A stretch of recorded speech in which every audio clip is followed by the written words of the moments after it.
guys, today I'm going to be filming my July wrap-up and my August TBR, and it was a great reading month. I'm going to give a lot of the credit to Booktubeathon because that helped me read, I think, 5 books in total, so that added to this list that we are going to go through. I do have some really cool news. I don't know if it's going to be cool to you, but it's cool to me, and I completed my Goodreads reading challenge. I completed it possibly a while ago. I set my challenge at 50, and then you know how you can go on it and then it'll be like, you said you read this book, but was it in 2016? And there were like 7 books that I hadn't set that I read in 2016, so I think I may have completed it last month, but that's okay. It's fine. Did you hear my dog? He just sighed. Like, hard day at work, bud? Anyways, so I went ahead and set my new Goodreads challenge at 75.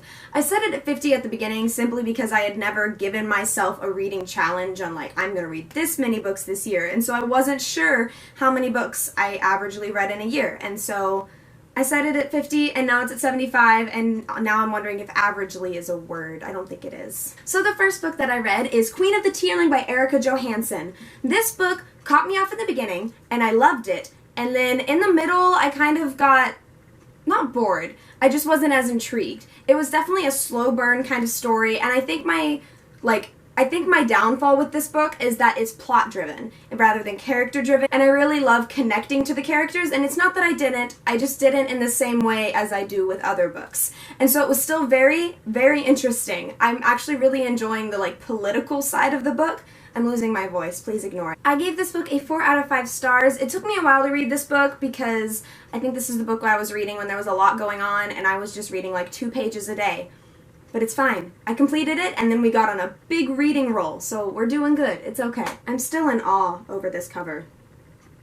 Forever in awe. So the next 2 books that I read were The Story Spinner and The Skylighter, both by Becky Wallace. I want everyone to like get the word out there that this duology is incredible. I feel like it's very underrated and we just need to like get it out there because it's very fast-paced and action-packed, but there's still enough romance for you to be pleased, but not so much where you're like, okay, calm down, you're trying to save the world, stop making out. That kind of deal. And there's a very strong female character, and then there is guys that like understand that women can take care of themselves, but they're still like, I want to protect you, but they're still like, I gotta protect myself too, and I have other things to deal with, and like, I don't know, it's incredible. Please read it. The magic system is perfect. I have never heard of this kind of magic system, and I am really wanting more stories in this world. Like a lot. Many, many stories. Oh my goodness. Do you know what'd be incredible? A novella. It's been compared to Sarah J. Maas's type of fantasy writing, and that just sold me. Also, the author's wonderful. She's so nice. I met her and got both books signed. Everyone should meet her. I realize that's impossible, but still. The next book that I read... I'm knocking things over. The next book that I read was Zenith by Sasha Alsberg over on iBook Utopia and Lindsay Cummings. I gave this book like a 3.5 out of 4 stars. I don't know.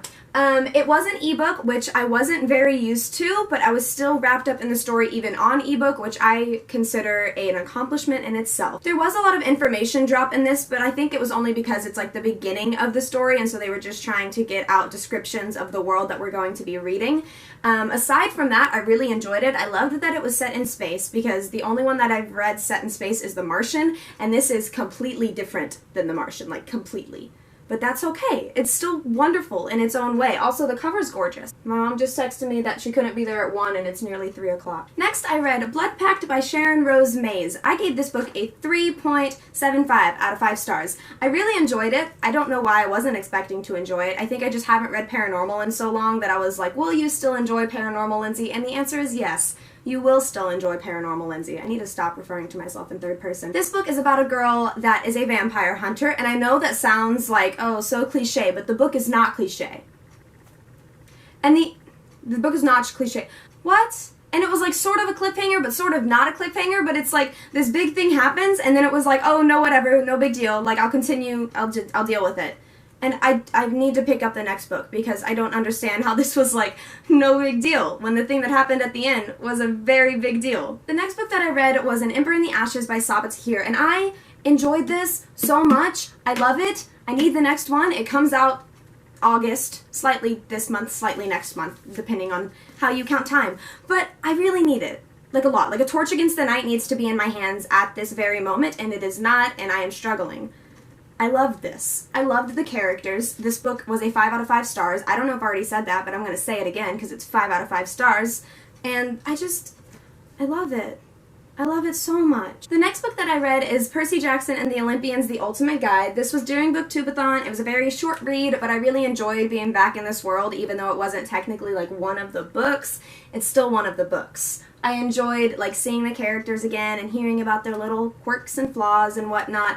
And I think one of my favorite parts of the entire Percy Jackson fandom is that we never talk about Nico's official art. Ever. I'm kind of ruining that by talking about it. Next, I read The Reader by Bernhard Schlenkt, and I gave this book a 3 out of 5 stars. Once again, I feel like it was more plot-driven and not as much character-driven, and that's just...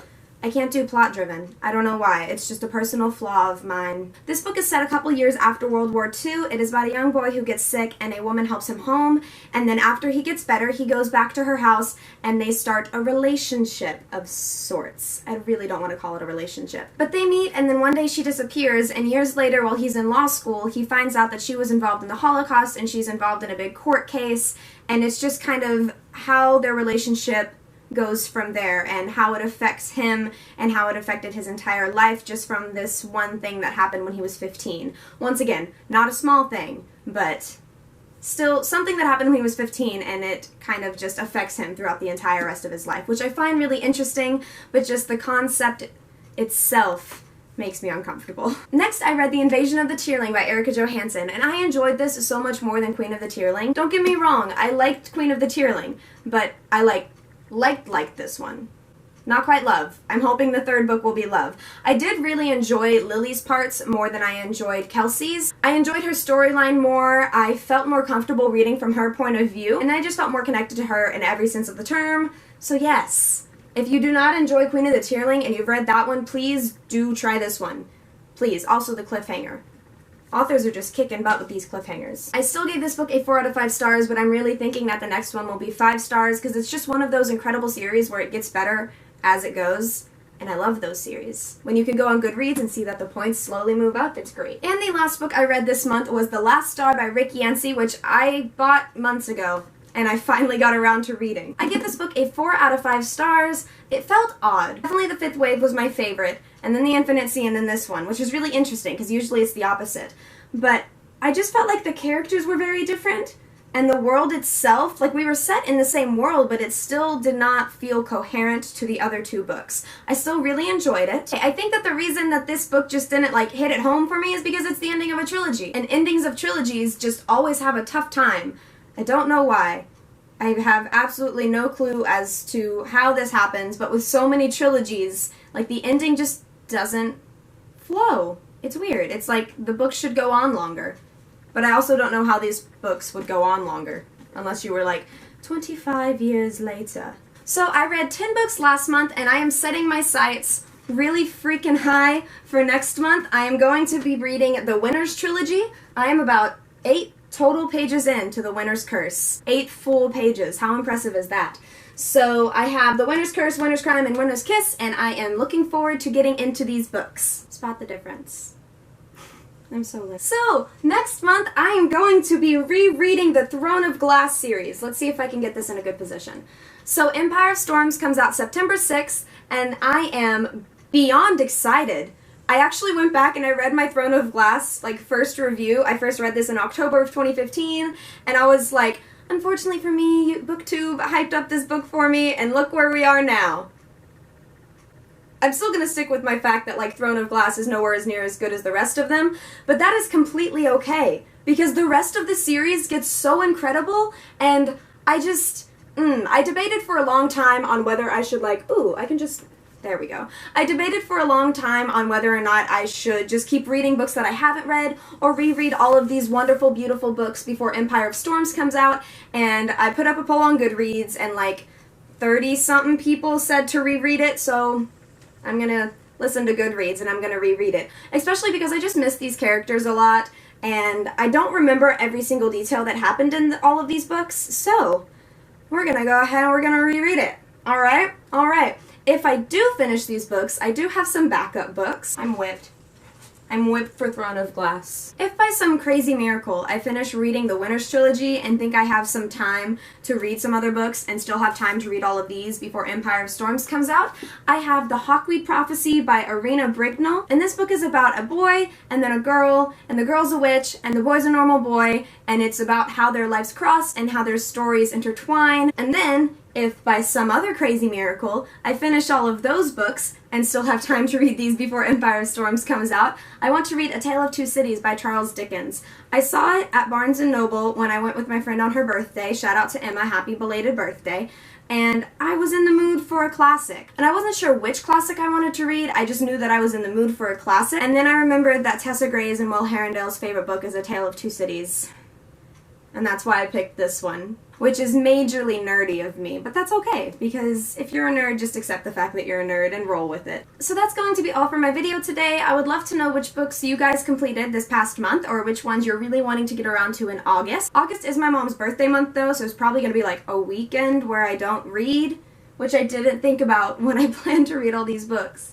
It's fine. It's fine, we'll live. I hope you have a wonderful day or night or whatever time it is, wherever you are. Thank you for watching. The queen of the next books, and Sasa I am going to read The Curse, not The Curse, dang it. Hello? Hello? Hello? Okay.